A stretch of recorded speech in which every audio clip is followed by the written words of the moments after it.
បងប្អូនធាក់កង់ហ្នឹងមានថាកង់ជួយបានในខ្លះអត់អូខេតោះអញ្ចឹងទៅមើល12ចំណុចដែលកង់ជួយដល់សុខភាពយើងអញ្ចឹងបងប្អូនអញ្ចឹងទី1ជួយឲ្យស្រកគីឡូដោយសារតែយើងធាក់កង់ឆ្ងាយយើង burn calorie ខ្ទង់300ទៅ500អីចឹងក្នុងមួយថ្ងៃហើយបងប្អូនតមអាហារតិចតួចទៅគឺយើងស្រកបានហើយមិនមែនថាធាក់កង់ហើយអត់តមអាហ្នឹងយើងឲ្យវាស្រកតែយើងតមតិចតួចទៅហើយធាក់បានច្រើនគឺវាស្រកឲ្យទី2គឺជួយទៅដល់សាច់ដុំនៅខាងផ្នែកខាងក្រោមឧទាហរណ៍ថាផ្លូវមុខផ្លូវក្រោយគូតហើយនឹងកពួនជើងអញ្ចឹងណាបងប្អូនហើយសម្រាប់អ្នកដែលគាត់ឈឺជង្គង់ឈឺអីនឹងអាចជួយដែរដោយសារតែពេលដែលយើងផ្លូវមុខហើយនឹងកពួនជើងយើងល្អវាធ្វើឲ្យអាយន់នៅក្នុងកន្លែងជង្គង់ហ្នឹងវាធ្វើដំណើរការបានល្អហើយវាលែងឈឺអញ្ចឹងណាទាំងប្រាក់បងប្អូននេះតើធាក់ទៅ form ដែរអញ្ចឹងណាព្រោះកង់វាមាន form ទៅធាក់ដែរបើមិនតែយើងធាក់ខុសក៏យើងអាចឈឺជង្គង់វិញដែរទី3គឺល្អបំផុតសម្រាប់អ្នកចង់ហាត់ប្រាណដំបងចង់ស្រកឬក៏ចង់ឲ្យបែកញើសអីចឹងណាហើយវាងាយស្រួលបងប្អូនដែលចង់សម្រក់គីឡូឬក៏ចង់ហាត់បែប cardio អីចឹងគឺកង់គឺជម្រើសល្អបំផុតសម្រាប់បងប្អូនដែលអាចមានផ្ទះមួយទៅធាក់នៅក្នុងបរិយាក៏បាននឹងផ្ទះក៏បានឬធាក់ជា team នៅក្រៅ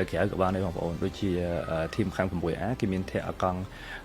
រត់បែកអានឹងគេធាក់បានប្រហែលជាចូល50ទៅ70គីឡូតាមខ្ញុំឃើញពួកគាត់មាន team ហ្នឹងទៅវាធ្វើឲ្យសុបាយហើយមានគ្នាអញ្ចឹងយើងហត់ចង់ជាមុនអញ្ចឹងណាបងប្អូនទី4គឺ balance cholesterol ហ្នឹងអញ្ចឹងណា cholesterol ហ្នឹងពេលបងប្អូនឡើងខ្ពស់វាមានបញ្ហាកើតឡើងគឺរ៉ាច់សាយឈាមឬក៏គេហៅថាកាំងបេះដូងឬក៏ឡើងឈាមខ្ពស់ពេកអីចឹងណាបងប្អូននឹងជាបញ្ហាដែល cholesterol យើងឡើងខ្ពស់អញ្ចឹងធាក់កង់គឺជាជម្រើសល្អដែរសម្រាប់ឲ្យ balance cholesterol នៅក្នុងខ្លួនរបស់យើងអញ្ចឹងបងប្អូនទី5គឺជួយទៅដល់ខួរក្បាលហើយតាំងសមាធិសម្រាប់ខ្ញុំការនំហឹក COVID សម្រាប់អ្នក stress ទៅសម្រាប់ខ្ញុំ stress ដែរគឺអត់មានអីធ្វើទេមានតែកង់មួយពីអ្នកបងប្អូនខ្ញុំធាក់ដល់30គីឡូ40គីឡូអីចឹងទៅខ្ញុំមានអារម្មណ៍ថាខ្ញុំ enjoy ជាមួយនឹងពេលព្រលឹមឡើងដែលខ្ញុំធាក់ហ្នឹងខ្ញុំទី2គឺខ្ញុំ enjoy ជាមួយគាត់និយាយគ្នាលេងតាមផ្លូវទី3គឺយើងឃើញ view ស្អាតពេលព្រឹកឡើងថ្ងៃរះអីចឹងទៅអញ្ចឹងវាធ្វើឲ្យអារម្មណ៍យើង fresh ជាងមុនយើងមានពេលវេលាសម្រាប់ខ្លួនឯងចឹងណាបងប្អូនទី6ជួយទៅដល់អ្នកមហារិកបងប្អូនអ្នកមហារិកមិននៅ2019អ្នកវិទ្យាសាស្ត្របានរកឃើញថាអ្នកដែលមហារិកធូងបងប្អូនវានឹងពិបាកនឹងជាត្រូវដោយសារតែ stress ខ្លាំងពេកទៅគេសម្រាប់អត់គ្រប់គ្រាន់អីចឹងទៅតែពេលកង់យើងធាក់កង់ធាក់អីខ្លះវាជួយទៅដល់អារម្មណ៍របស់យើងហើយនឹងគិតច្រើន overthinking ហ្នឹងឲ្យវាធ្លាក់ទាបដើម្បីឲ្យការ recovery សាច់នឹងឈាមរបស់យើងហ្នឹងគឺឲ្យវាល្អអញ្ចឹងវាជួយដល់សម្រាប់អ្នកដែល cancer ដែរបងប្អូនមានន័យថាជួយទៅដល់អ្នកដែលមហារិកដូចជាធួងឬអីចឹងទៅឧទាហរណ៍ទី7គឺជួយបងប្អូនគិតវិជ្ជមាននៅពេលព្រលឹមឡើងអញ្ចឹងណាឧទាហរណ៍ថាយើងធាក់កង់ពេលព្រលឹមត្រូវបងប្អូនពាក្យច្រើនបងប្អូនធាក់កង់ដឹងអីពាក្យច្រើនគេងើបតាំងម៉ោង4អីណោះដើម្បីចេញមកធាក់កង់ម៉ោង4កន្លះអីចឹងណាដើម្បីឲ្យមកវិញទៅកុំឲ្យវាក្តៅនៅពីព្រលឹមបានលឿនយើងធ្វើឲ្យបានច្រើនហើយយើងគិតអីល្អដោយសារតែយើង start up មកយើងចាប់ផ្ដើមពីយើងហាត់ប្រាណហើយអ្នកដែលសម្រក់គីឡូគឺល្អបំផុតសម្រាប់យើងធាក់ពេលព្រឹក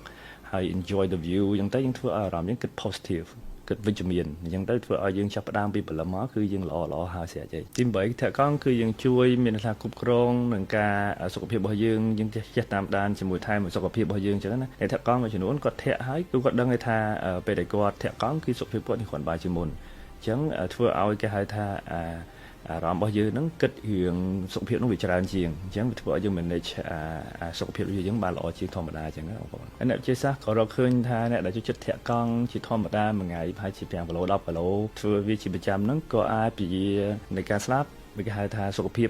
ប្រចាំថ្ងៃហ្នឹងមានន័យថាឲ្យគាត់រស់រានមានជីវិតឲ្យបានយូរជាងមុនទៅដល់5ឆ្នាំបងប្អូននេះជាការ research របស់អ្នកវិទ្យាសាស្ត្រទី9គឺថែរក្សាបរិស្ថានបងប្អូនព្រោះដោយសារជីកង់ច្រើនជាធម្មតាវាអត់សូវមានឧស្ម័នកាបូនិកមានផ្សៃមានអីចឹងចាក់សាំងចាក់អីចឹងណាអញ្ចឹងបាទឥឡូវគេធ្វើទៅដល់អគ្គិសនីណាកន្លែងទៀតប៉ុន្តែវានៅតែស្ទះផ្លូវជាងយើងជីកង់គឺងាយស្រួលធ្វើដំណើរជាងចឹងណាបងប្អូនហ្នឹងហើយសម្រាប់អឺរ៉ុបគឺវាល្អបំផុតសម្រាប់អ្នកបងប្អូនណានៅចិត្ត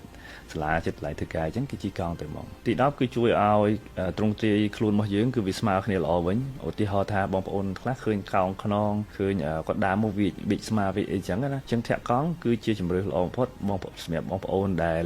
គាត់មានខ្នងកោងឬក៏មានគេហៅថាខ្លួនរបស់គាត់ហ្នឹងអត់ស្មើគ្នាអញ្ចឹងណាគឺវាជួយតម្រង់ឲ្យយើងអូតូម៉ាទិកដោយសារថាកង់គឺគេធ្វើមកដើម្បីតម្រូវឲ្យធាក់ឲ្យស្មើគ្នាពេលបងប្អូនធាក់យូរទៅសាច់ដុំយើងស្មើគ្នា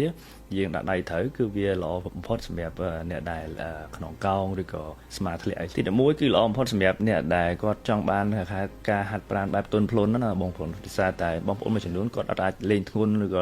អត់ចូលចិត្តហាត់ធ្ងន់ទេអញ្ចឹងនេះគឺជាជម្រើសល្អសម្រាប់បងប្អូនដែលចាប់ផ្ដើមធាក់កង់